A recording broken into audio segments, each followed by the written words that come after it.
Hola, buenas. El día de hoy hablaremos sobre ética atomista y política atomista, o sea, considerando la ética y la política desde una perspectiva ética desde el atomismo, que sería el realismo o la oposición del optimismo. Muy bien.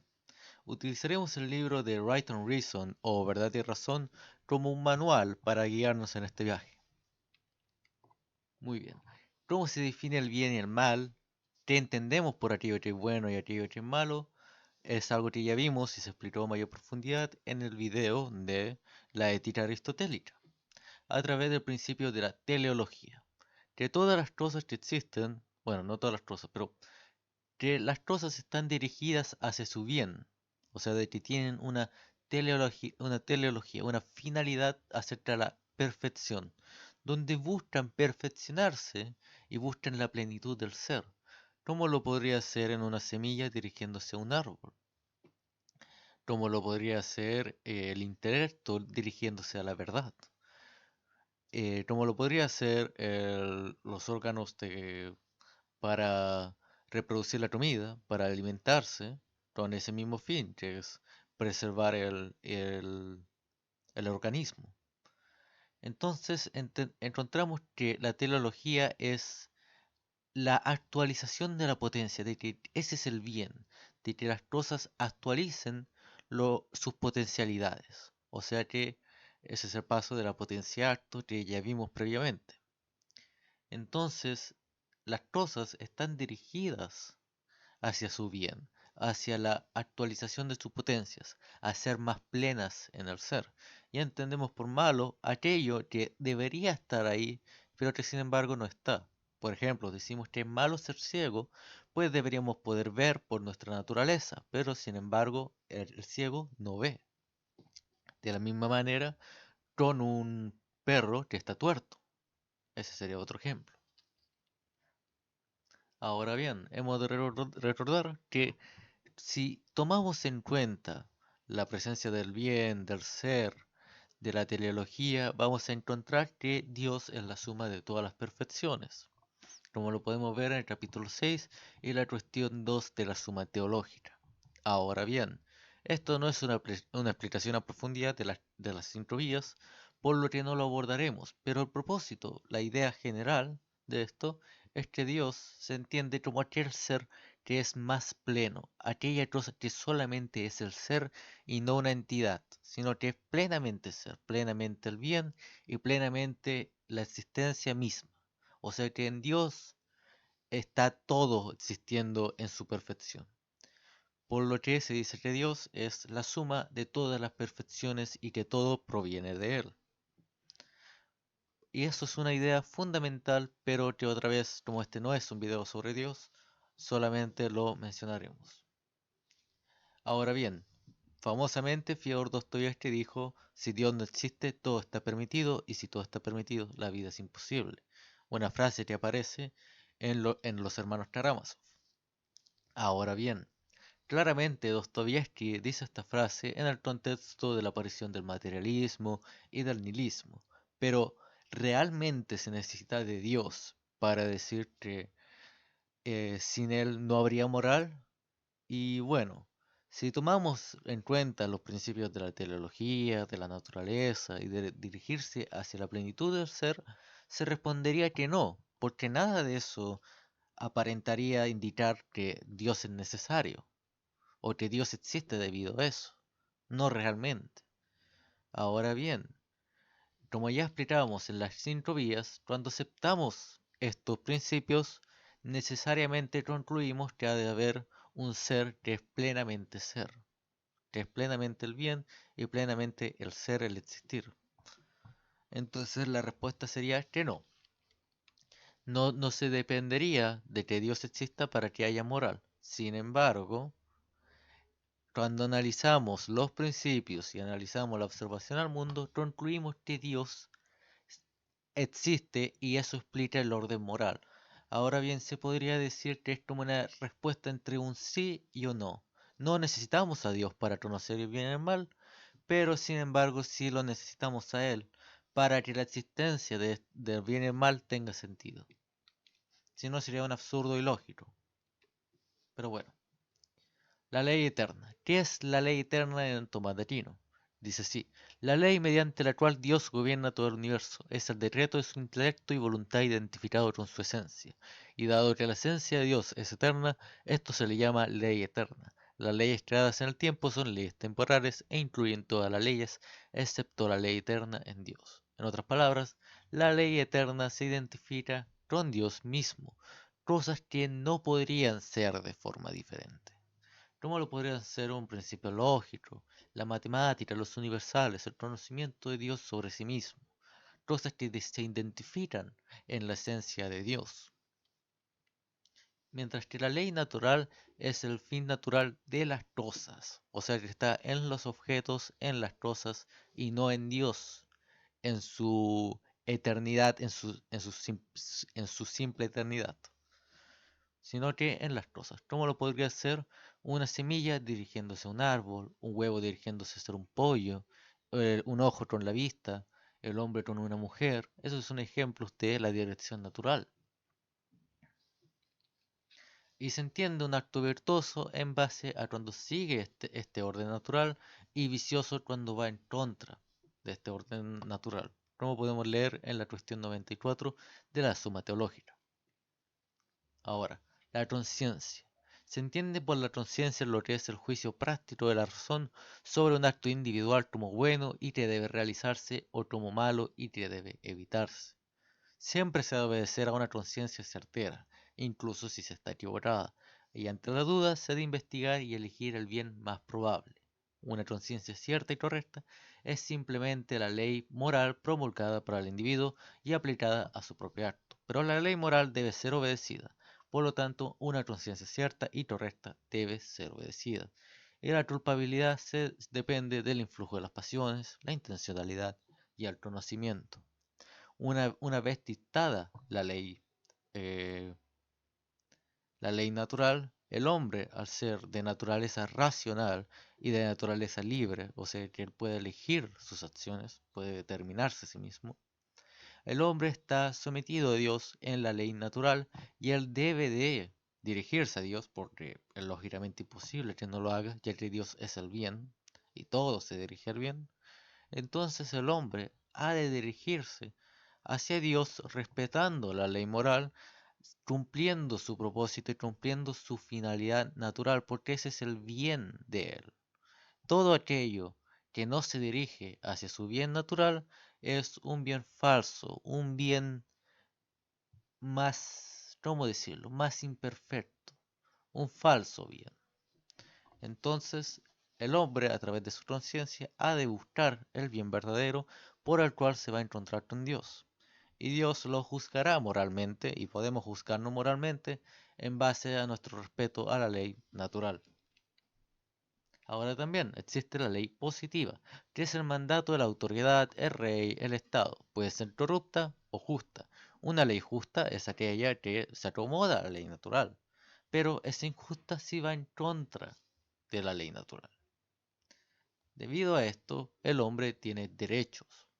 Esto es correcto en relación con el deber, y es este sentido lo correcto que debemos estudiar ahora.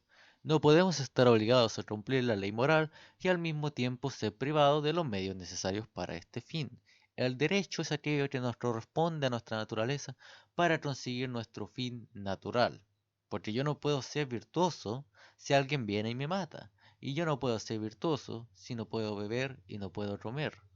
Entonces, la moralidad de mis acciones depende en relación con mi derecho, a que se me otorgue aquello que es por mi derecho, aquello de lo que yo soy, para que yo pueda eh, desarrollarme en mi ser y hacerlo y cumplir el propósito por el cual yo estoy hecho. Por eso tenemos derechos.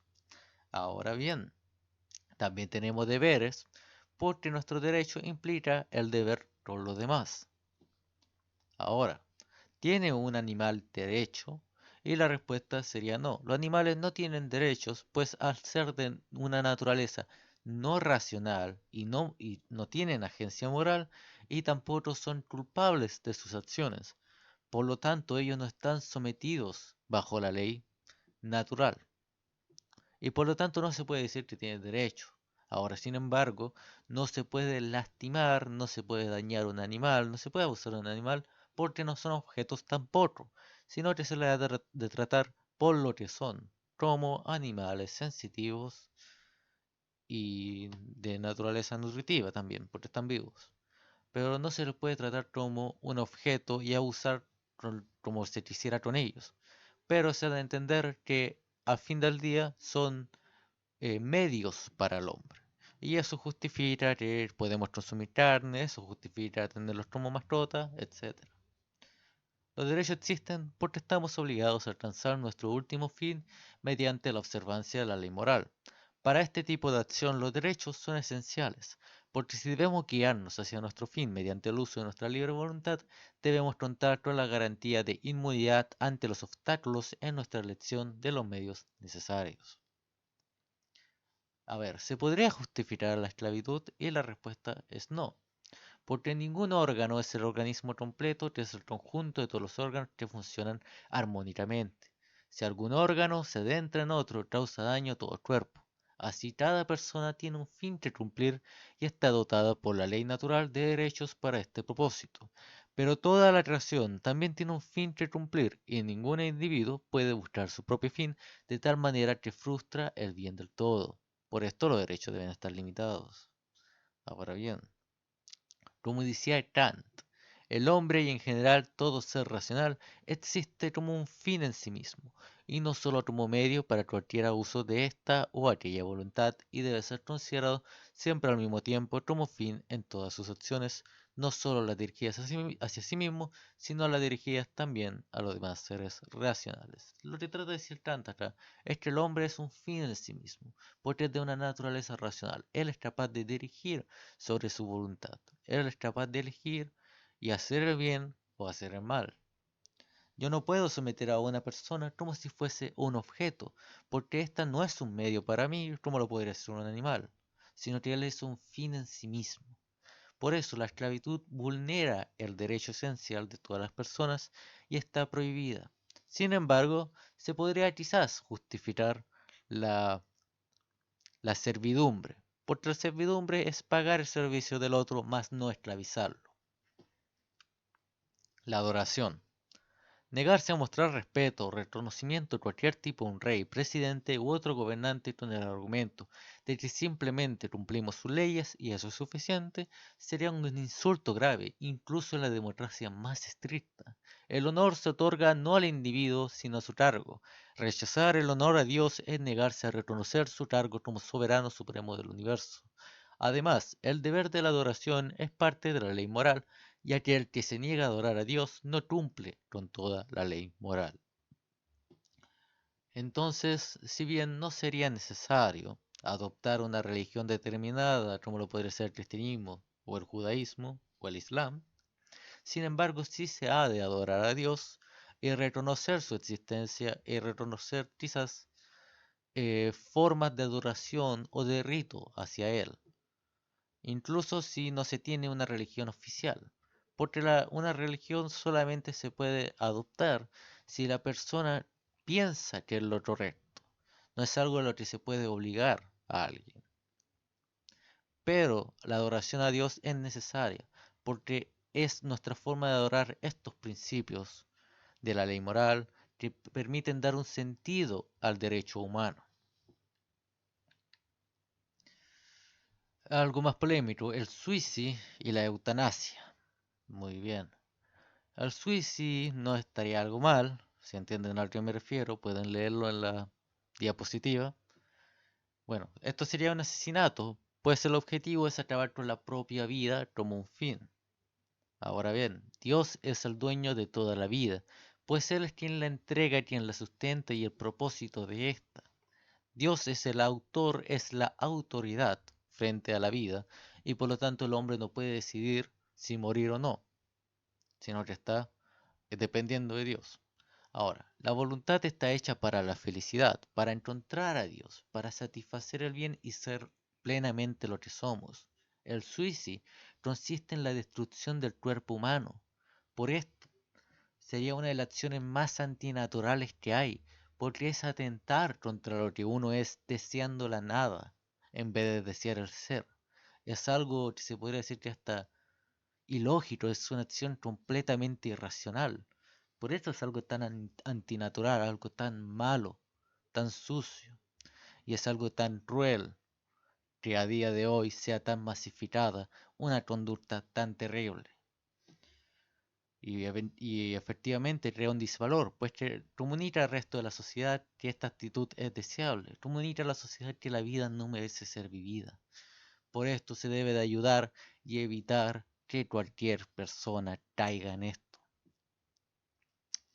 Y la eutanasia se podría culpar moralmente bajo los mismos principios, porque sería atentar contra la vida, que es esencial y presupone todos los demás bienes. El aborto. Gracias a la ciencia sabemos que el feto es un ser humano, pues ya posee el ADN que forma toda la persona humana desde la concepción, desde la primera etapa del desarrollo.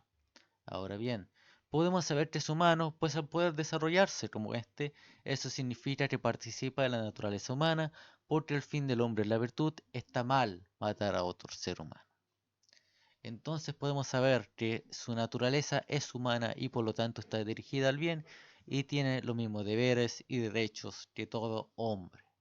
Por eso no es correcto matar al feto en el vientre de la madre, porque no habría un cambio sustancial en el sentido de que pasa de ser una cosa B a ser un hombre.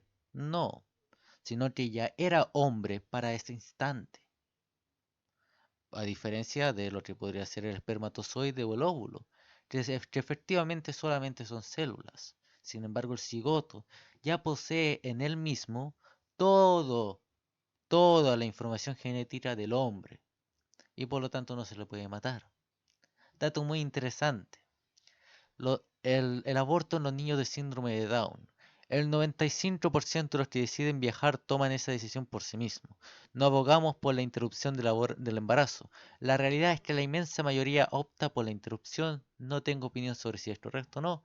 No abogamos por ello, es solo la experiencia vivida, decía un informe que pueden encontrar en internet sobre el aborto a los niños con síndrome de Down. Algo muy interesante que la izquierda suele a veces denunciar a muchos distractores de ellos, a muchos gente que los opone como fascistas, cuando no hay nada más fascista que matar a los más débiles. La esterilización y la mutilación. Es algo famoso este caso de este hombre que se ha hecho diversos tatuajes y se ha cambiado muchas partes del cuerpo humano, quitándoselo. Que lo pueden ver acá, es un señor el cual quiere creerse un alienígena y quiere ser especial a través a través de mutilar su cuerpo. Y esta acción claramente está mal. Solamente se puede justificar la mutilación y la esterilización si es que hay un bien mayor y necesario, como cortar una pierna para evitar una infección. Otra vez, como el hombre no es dueño de su cuerpo, no es el autor de este, no tiene el derecho a hacer lo que quiera con él. Y además que crea un disvalor, porque comunica a la sociedad que esta actitud es deseable, que mutilarse es algo deseable. Las mentiras. Las mentiras son una declaración falsa que se pronuncia con la intención de engañar. Es algo antinatural, pues es una incongruencia entre el intelecto y el habla. No se corresponde a la verdad, no se corresponde a la realidad. Y el propósito del habla, de la comunicación, es uno social, es comunicar, es reflejar la realidad. Sin embargo, en una mentira se manipula eso con la intención de engañar y comunicar algo falso. Por eso es algo antinatural. Y podemos saber que las mentiras son muy malas con los políticos corruptos. Ese es un muy buen ejemplo. La caridad y el amor. Estamos obligados a amar a nuestro prójimo como nosotros mismos. La frase como nosotros mismos se refiere más al tipo de amor que debemos a nuestro prójimo que a su grado. La razón por la cual debemos amar a nuestro prójimo es que él es un ser humano igual que nosotros, creado y amado por el mismo Dios que nos creó y nos ama. destinado a disfrutar para siempre entre muchos nosotros la misma felicidad en posesión del mismo sumo bien. Su derecho a todo esto es igual que el nuestro, así como deseamos para nosotros mismos todo lo que es bueno y ninguna maldad, debemos desear lo mismo para él. Y los impuestos. Los ricos tienen el deber de ayudar a los pobres. Esta obligación recae en los ricos como clase en lugar de en cualquier individuo rico, o menos que sea el único en la comunidad que pueda hacer frente a la situación. El alivio de los pobres se puede llevar a cabo de diversas formas. Si el gobierno se encarga de todo de manera eficiente y suficiente, algo que probablemente nunca ha ocurrido en la historia, los ricos estarían cumpliendo con su deber a pagar los impuestos. Si el gobierno no hace nada al respecto, como fue en su mayoría el caso de las épocas anteriores, los ricos tienen la obligación de moral de hacerlo por iniciativa propia. Eso es algo muy importante. Recordar la importancia del amor para una ética correcta y ser un buen ser humano. La sociedad. El desarrollo social es algo natural y es parte de la naturaleza del hombre. No existe tal cosa como un individuo aislado, ya que el hombre no está hecho para vivir aislado, no está hecho para vivir solo. Esto suele traer enfermedades mentales y un malestar psicológico. El hombre siempre nace en el seno de una familia, dependiendo de sus padres y sus tutores. Y el lenguaje existe como forma de comunicación y de expresión. El desarrollo intelectual, la ciencia, depende del trabajo mutuo entre diversas personas. Y el propósito de la sociedad es velar por el bien de todos sus miembros. Este es el motivo de por qué tenemos instituciones como escuelas y hospitales. Y por eso el desarrollo social, la sociedad, es un desarrollo natural, al igual que la existencia del Estado y los impuestos. No es algo de lo que se debe ir en contra. Y toda sociedad requiere de una autoridad, ya sea el Estado, el rey, la iglesia. Esto es necesario, pues se requiere de alguien que se encargue de la justicia y el orden social, además de liderar la toma de decisiones. El casamiento o la ética sexual.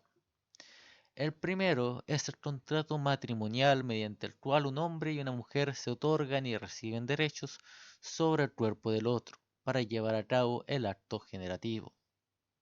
En el casamiento encontramos que el propósito de la sexualidad humana es la unión de sexos opuestos, ya que el propósito de la atracción sexual o el matrimonio sería la reproducción. Y esto es muy evidente incluso con el cuerpo y la anatomía física. Los hombres son un triángulo inverso, mientras que, sí, una pirámide inversa, mientras que las mujeres son solamente una pirámide en cuanto a su anatomía sexual. Las mujeres con las caderas y los hombres con la espalda y los hombros. Entonces uno ve cómo la misma anatomía física está diseñada para el sexo opuesto y claramente con el propósito final de la reproducción y la permanencia de la especie. Es permanente y dura hasta la muerte. Ha de ser duradero para garantizar la seguridad de los niños, el apoyo completo a la pareja, un apoyo psicológico, emocional y a los hijos. Es una unión exclusiva, pues las parejas se entregan los derechos de su cuerpo al otro. Y ha de ser un contrato, ya que tiene una relación social, una relación con los padres, con las amistades, etc. Por eso es un contrato también, siendo el fin primario del matrimonio la reproducción, mientras que el secundario es el amor y la compañía de los dos sexos.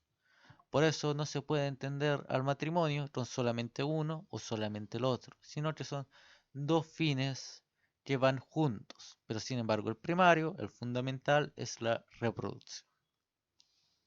Y por esto ha de permanecer después de la adultez y ha de ser hasta la muerte. Ahora, generalmente se suele oponer a esta idea con los matrimonios infértiles, pero un matrimonio infértil no es malo, no es algo antinatural, sino que es solamente una privación, un defecto en la naturaleza. Los anticonceptivos estarían mal moralmente, ya que sería una rebelación contra el fin primario de la unión humana. Es una privación hecha a propósito, un placer egoísta que no acepta la responsabilidad impuesta por la naturaleza. Y por lo tanto sería un vicio, pues es querer aprovecharse de los bienes de la sexualidad humana, rechazando sus responsabilidades. Entonces la acción virtuosa sería negar estos, estos anticonceptivos. Ahora bien, se podría justificar relaciones de periodos de pura infertilidad debido a condiciones médicas, debido a condiciones eugénicas como un defecto hereditario, condiciones económicas, sociales como la guerra o la sobrepoblación. Así que si bien se podría justificar las relaciones en periodos de poca infertilidad, no se puede justificar el anticonceptivo como tal, ya que va en contra de lo que sería el fin natural. Y por lo tanto, relaciones como las homosexuales o la masturbación estarían condenadas bajo la ley natural. La poligamia. ¿Se podría justificar la poligamia? Y la respuesta es que no, porque no puede haber fácilmente paz en una familia donde varias esposas están unidas a un esposo, ya que un esposo no puede satisfacer la demanda de varias esposas, y nuevamente porque compartir personas una misma ocupación es causa de conflictos. Así los alfareros discuten entre sí, dice Aristóteles. Y de manera similar, las varias esposas de un esposo, el tercer propósito, lo eliminaría por completo, porque así como Cristo es uno, también lo es la Iglesia, y por lo tanto es evidente a partir de lo dicho que la pluralidad de esposas va en contra de la ley natural. Estas son las palabras de Tomás de Aquino en el suplemento a la tercera parte en la cuestión 65. No se podría justificar la poligamia. Muy bien. Ahora la perspectiva de la política. El Estado. La forma más elemental de la sociedad es la familia. Ahí pueden ver a Milei. ¿Está el Estado? ¿Es un malvado? ¿Es un ladrón el Estado? ¿Deberíamos destruir el Estado? La respuesta es que no. Vamos a presentar el origen natural del Estado, de que es natural, de que es algo bueno en la existencia del Estado y no un fallo social o una antigua reliquia a la cual hay que eliminar. Como lo podrían decir los sectores más anárquicos de los liberales o los mismos comunistas. Aquí la familia se entiende en un sentido más amplio, que incluye a todos los parientes de sangre que viven juntos y a cualquier criado u otras personas adoptadas en el hogar. Las artes y los avances de la civilización nunca podrían desarrollarse dentro de una sola familia. Para eso se necesita la cooperación de muchas mentes y muchas manos a lo largo de generaciones acumuladas. A medida que la familia crece, también crece el fin que puede alcanzar. Los hijos alcanzan la madurez y fundan nuevas familias, generalmente cerca de una de otras. En varias generaciones, un grupo de familias relacionadas entre sí vive cerca una de otras y surge la división de trabajo. Las personas se comienzan a especializar en diferentes tipos de trabajos y se desarrolla el comercio, ya que intercambian bienes. Grupos entonces se convierten en un clan o una tribu. Y las tribus nunca van más allá de la condición tribal, ya sea a hábitos nómadas, o porque están ocupadas en la guerra, o porque no demuestran el ingenio en los recursos de la tierra, y por eso no se suele desarrollar un estado, o porque no hay paz y hay guerra, muchos motivos. Pero cuando siguen creciendo y se sigue generando el comercio, continúa lo siguiente. La comunidad del pueblo puede satisfacer más de sus necesidades que una sola familia, pero aún no es autosuficiente. Todavía faltan la organización militar contra enemigos externos, la organización económica contra el hambre y la escasez, la organización legal para resolver disputas internas. Estas cosas son manejadas de forma arbitraria por el jefe tribal y su consejo de ancianos. Este jefe puede ser un patriarcado fundador de toda la familia, un hijo mayor, uno de sus descendientes designados por él, uno elegido por la tribu como su líder, o alguien que simplemente asume el liderazgo y mantiene su capacidad. Pero ahora, pero con el crecimiento, es capaz de satisfacer todas sus necesidades y se vuelve autosuficiente. Lo más probable es que varios de estos pueblos se agrupen, se organicen para la defensa común, el comercio mutuo y un sistema legal común. Tan pronto como se hayan determinado estas cosas y se haya establecido una autoridad para hacerlas cumplir, el Estado ha llegado a existir. Y así es como el Estado surge naturalmente a partir de la familia, pasando a una aldea, a una tribu, un clan, hasta su desarrollo superior que la existencia del Estado. Ahora bien, hay otras posiciones respecto al surgimiento del Estado, como lo podrían ser las perspectivas sociales, de que en realidad es más bien un constructo social más que una imposición de la naturaleza, como lo podría ser el Leviatán de Hobbes, que el hombre es un ser antisocial y vive en un estado de constante guerra, donde el hombre es el lobo del hombre y está en constante guerra entre todos. Y para evitar esto, los hombres entregan su poder al Estado para que mantenga la paz, siendo la fuerza y la dominación principal. Por ejemplo, Rousseau, donde dice que el hombre es naturalmente bueno y es la propiedad privada la que lo corrompe. Pero el establecimiento de la propiedad privada, debido a la inventiva natural del ser humano, trajo consigo fraudes, disputas y conflictos. Entonces el Estado tuvo que ser establecido como un mal necesario para mantener la paz. El Estado fue creado mediante el contrato social por el cual cada hombre entrega todo su poder de autogobierno a una entidad universal. Sin embargo, critiquemos esta idea de este origen artificial o social del Estado. El ser humano es naturalmente social, no es un ser antisocial ni extrasocial. No es completamente depravado ni totalmente recto por naturaleza, sino que se inclina tanto al bien como al mal, y no está determinado a hacer el mal. Tampoco es antisocial o en contra de la naturaleza misma, pues resulta bien evidente que el hombre es un ser social, que está hecho para amar a los demás. Ahora, nunca hubo un estado de amoralidad sin derechos, sin deberes, justicia o ley, ya que siempre existió la ley natural.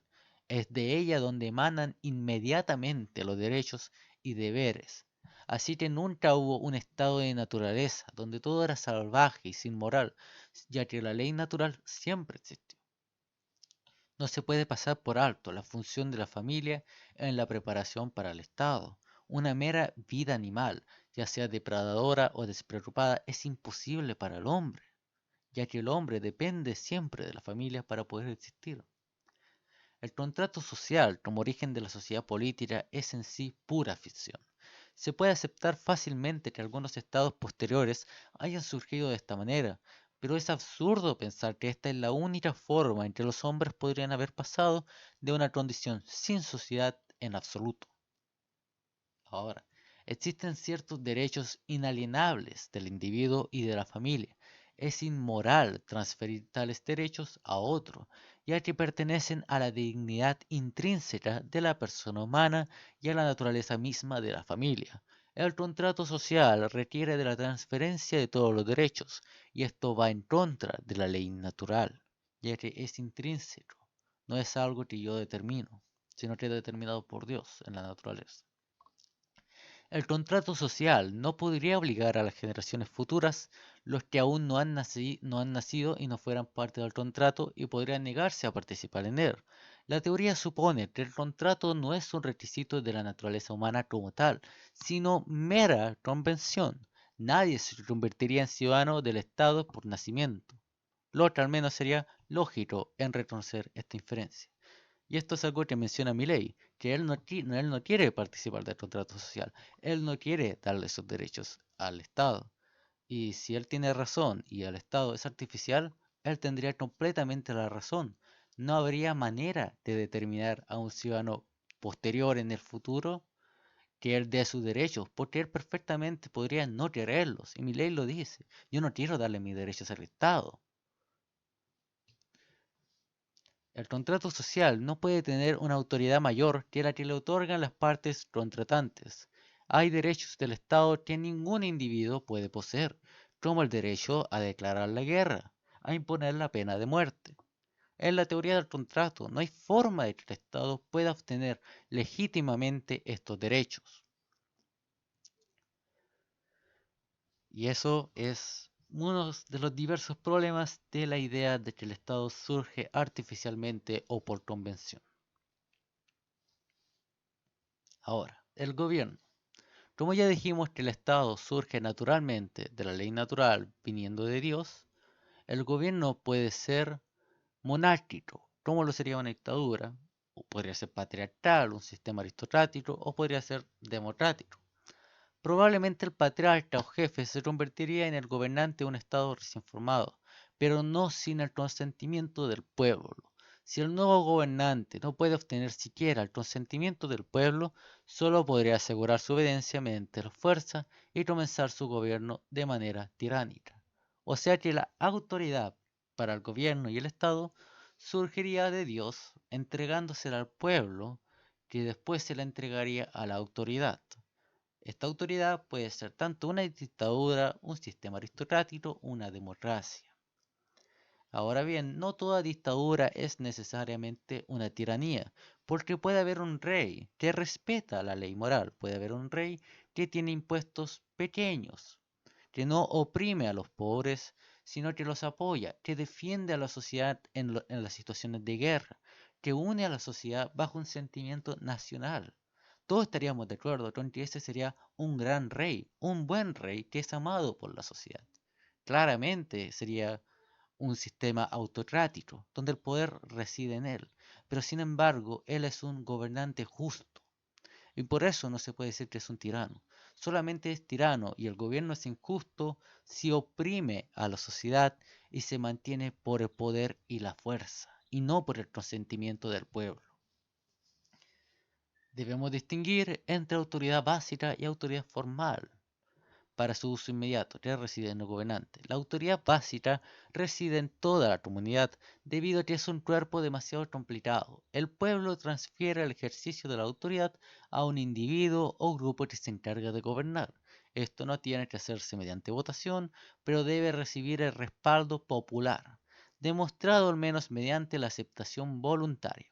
Y hay muchos títulos para el poder político, pero todos son derivados, excepto el título básico del consentimiento popular. Ningún otro título es válido por sí mismo, sino que solo lo es cuando es confirmado por el consentimiento tácito del pueblo. Al menos de lo contrario hay un gobierno en contra de la voluntad del pueblo, un gobierno que solo se puede mantener a través de la opresión. Y eso es una perversión del Estado. Las leyes. Las leyes han de reforzar las leyes naturales, prohibiendo cosas como el robo, el asesinato, e imponer castigos y entregar a los criminales a la justicia. La justicia puede ser redistributiva, donde se valoran los derechos del ofendido a través del castigo. El castigo ha de ser proporcional a la falta. Esto no sería venganza, pues se debe recompensar al bueno y castigar al malo. Y recordemos que el castigo es también una forma de no solamente hacer justicia, sino que también de dirigir al malo hacia el bien, haciendo que éste reconozca a través del dolor el mal que él ha hecho y el camino que es correcto. También puede ser correctivos, donde se busca rehabilitar al ofensor. También puede ser protectivo, en el sentido de que busca proteger a la comunidad, busca proteger a la sociedad. Y algo polémico aquí podría ser la pena de muerte. ¿Se podría justificar la pena de muerte bajo la ley natural? Y solamente la respuesta sería que sí, pero solamente bajo casos muy severos.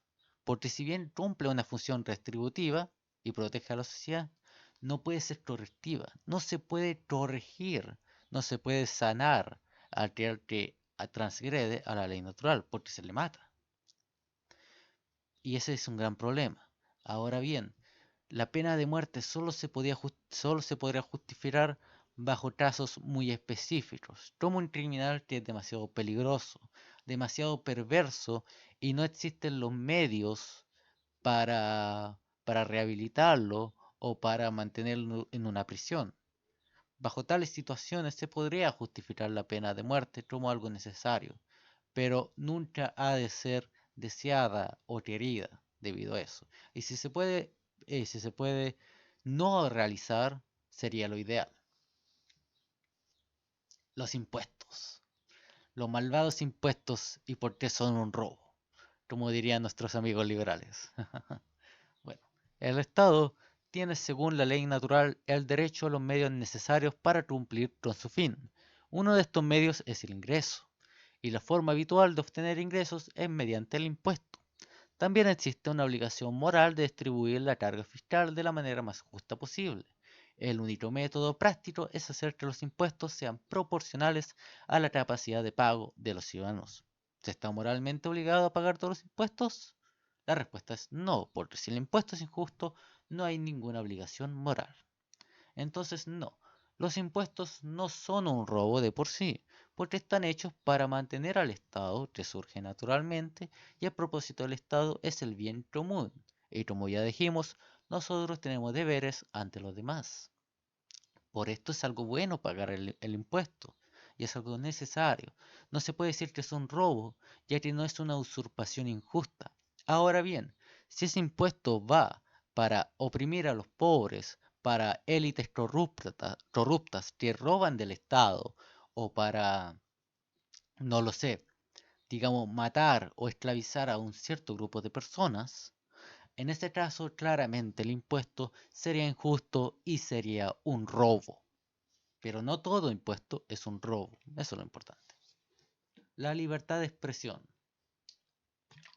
El hecho de que el habla sea una habilidad natural significa que el ser humano tiene derecho a usarla.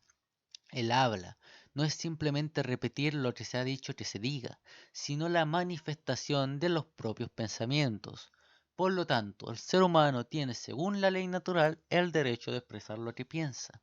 Sin embargo, ningún derecho es totalmente ilimitado. Un individuo puede tener derecho moral de decir cosas que son falsas o perjudiciales para la persona o dañinas para el bienestar público. El Estado tiene el derecho a limitar la libertad de expresión y de prensa, en la medida en que sea necesario para el bienestar de la comunidad. Cosas como la difamación, la obscenidad, la incitación activa a la rebelión son suprimidas correctamente. El Estado tiene el deber de proteger a sus ciudadanos de estos males y sus consecuencias desastrosas. Y en palabras de John Stuart Mill, el discurso libre es una condición necesaria para el progreso social e intelectual. Y a partir de la libertad de expresión también está la libertad de conciencia. La única forma en que una persona puede aceptar la enseñanza religiosa es estar intelectualmente convencida de su verdad. Si está convencido de su verdad, está moralmente obligado a aceptarla. Si está convencido de su falsedad, está moralmente obligado a rechazarla. Por esto, la persecución religiosa ha de ser condenada como inmoral y contraria a la ley natural. Y esto es algo muy fundamental, la libertad de conciencia y de expresión. Ahora bien, también se podría justificar la separación entre la Iglesia y el Estado. La Iglesia y el Estado son socialmente independientes, pero relacionados.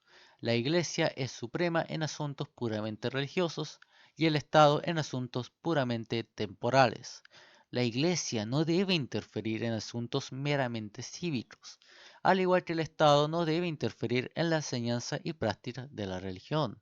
Sin embargo, siempre habrá alguna relación entre el Estado y la Iglesia, ya que las mismas personas que son miembros de una sociedad también son miembros de la otra. Las dos sociedades deben cooperar armoniosamente en áreas donde sus intereses se encuentren y llegar a un acuerdo de trabajo.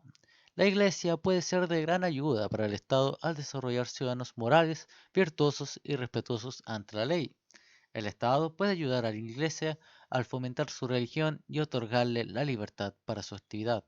La separación de la Iglesia y el Estado no es un ideal teórico, pero a menudo es el mejor arreglo práctico. Si una religión sostiene que es la única iglesia verdadera, su ideal teórico no puede ser menos que todos los hombres sean miembros de ella. Entonces, por una libertad de religión, de pensamiento, se podría justificar la separación entre la iglesia y el Estado. La educación también sería algo por la ley natural. El proceso de entrenamiento de las facultades físicas, mentales y morales de un ser humano. Pero según la ley natural, los padres tienen el deber de educar a sus hijos, ya que estos pertenecen al fin primordial del matrimonio, que es una institución natural requerida por la ley natural. Por lo tanto, los padres son quienes tienen el derecho a educar a los hijos. Ahora bien, las escuelas son un medio para la educación. El Estado tiene el derecho de abrir y llevar a cabo las escuelas cuando la iniciativa privada es insuficiente para este trabajo. El Estado debe velar por el bien común y promover todas las obras que sean socialmente necesarias. Si las escuelas privadas son demasiado pocas y pequeñas, deben ser complementadas por escuelas estatales. Y donde no existan escuelas privadas, el Estado debe proporcionar todas las instalaciones necesarias. El Estado no tiene el derecho a monopolizar la educación. La educación es una forma legítima de empresa privada sujeta ciertamente a cierta regulación gubernamental, pero no hay nada en su naturaleza que la convierta de un monopolio público o estatal. La enseñanza. La enseñanza ha de recibir la menor censura posible, pues es para el desarrollo intelectual de los jóvenes. Ahora, no se ha de adoctrinar a los estudiantes, se ha de trabajar con armonía con los padres y el currículo, nunca en contra de ellos. La escuela debe respetar las normas del colegio. La comunidad ha de enfocarse en el bienestar de la sociedad y no en la degradación moral o en ideas revolucionarias. Eso es algo fundamental. Algo que no salió muy bien con los comunistas, como ya sabrán en la historia. La propiedad. ¿Qué sucede aquí con la propiedad y los derechos de propiedad? Y ahí pueden ver a Max Stirner, uno de los más influyentes pensamientos del egoísmo anárquico. Alguien muy interesante. Bueno, la propiedad. Es un derecho, es necesario para la supervivencia. Por esto el robo está mal. Es exclusivo, pues esto significa impedir que otros usen la cosa que se posee. Una cosa sobre la cual todos tienen derechos iguales no es poseída en absoluto. Varias o muchas personas pueden poseer una cosa juntas, ya sea en copropiedad. El control y la disposición. Esto significa que hacer cualquier cosa posible con ella es mantenerla, cambiarla, regalarla, venderla, usarla, consumirla o destruirla. Siempre es sobre una cosa, sobre un objeto material o servicios, nunca sobre una persona. La voluntad. El propietario actúa por sí mismo, en su propio nombre y no necesita consultar a nadie más de lo que es suyo. Y bienes públicos, como lo es el agua, el aire y el sol, son comunes y por lo tanto no pueden ser privatizados. La propiedad privada. ¿Está justificada la propiedad privada o hemos de ser marxistas? Bueno, les voy a decir que Santo Tomás era un anárquico liberal. Nada, puras bromas. Era un liberal, pura bromita. Pero bueno, leamos en Suma Teológica, parte 2, cuestión 66. Acerca de los bienes exteriores, dos cosas le competen al hombre. La primera es la potestad de gestión y disposición de los mismos, y en cuanto a esto es lícito que el hombre posea cosas propias, y es también necesario la vida humana por tres motivos. Primero, porque cada uno es más solícito en gestionar aquello que son exclusividad le pertenece, lo que le es común a todos o a muchos, puesto que cada cual, huyendo del trabajo, deja a otros el cuidado de lo que se conviene al bien común, como sucede cuando hay multitud de servidores. Segundo, porque se administran más ordenadamente las cosas humanas si a cada uno les incumbe el cuidado de sus propios intereses. Sin embargo, reinaría confusión si cada cual se cuidara de todo indistintamente. Tercero, porque así el estado de paz entre los hombres se mantiene si cada uno está contento con lo suyo. De ahí que vemos que entre aquellos que en común y en pro indiviso poseen alguna cosa, se suscitan más frecuentemente contiendas. El salario mínimo. ¿Se puede justificar el salario mínimo? La respuesta es que sí. ¿Cuáles son estos elementos esenciales? Más que una mera subsistencia, porque un hombre no es una bestia de carga y tratarlo como tal es una deshonra a la naturaleza humana. Por lo tanto, nos referimos a los elementos esenciales de una vida humana precisamente como humana. Una vida decente que se ajuste a la clase de ser racional que es el hombre por naturaleza. Debe de ser un salario familiar, así que la obligación de la ley natural es clara. Un empleador que atrapara todo el poder adquisitivo del padre de la familia, está obligado por la ley a pagarle un salario que le permita cumplir con sus deberes hacia su familia bajo la misma ley natural. Y por lo tanto, el salario debe ajustarse al promedio de las familias. Y es posible que se requiera algún tipo de subsidio público para familias numerosas. Y esto sería responsabilidad del Estado y no necesariamente del empleador. El marxismo. Y la respuesta es que sí, el marxismo, posiciones comunistas, al igual que las posiciones liberales más radicales, estarían condenadas bajo la ley natural, ya que suelen ser posiciones materialistas, mecanicistas, con ideas como la lucha de clases en los comunistas, movimientos ateos, totalitarios, que piden una revolución sangrienta. Esto está claramente condenado. Y la guerra. ¿Se podría justificar tal cosa como la guerra? La respuesta es sí, pero solamente la guerra justa. Tres cosas se requieren para que sea justa una guerra. Primera, la autoridad del príncipe bajo cuyo mandato se hace la guerra. No incumbe a la persona particular declarar la guerra porque puede hacer valer su derecho ante tribunal superior. Además, las personas particulares tampoco tienen competencia para convocar a la colectividad, cosa necesaria para hacer la guerra. Se requiere en segundo lugar una causa justa, es decir, quienes son atacados lo merezcan por alguna u otra causa.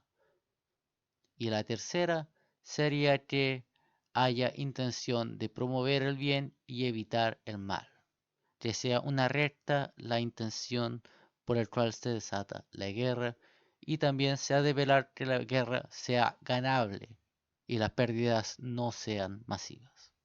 Eso es lo que dice Santo Tomás en la cuestión 40 de la Suma Teológica. Y con eso podemos terminar.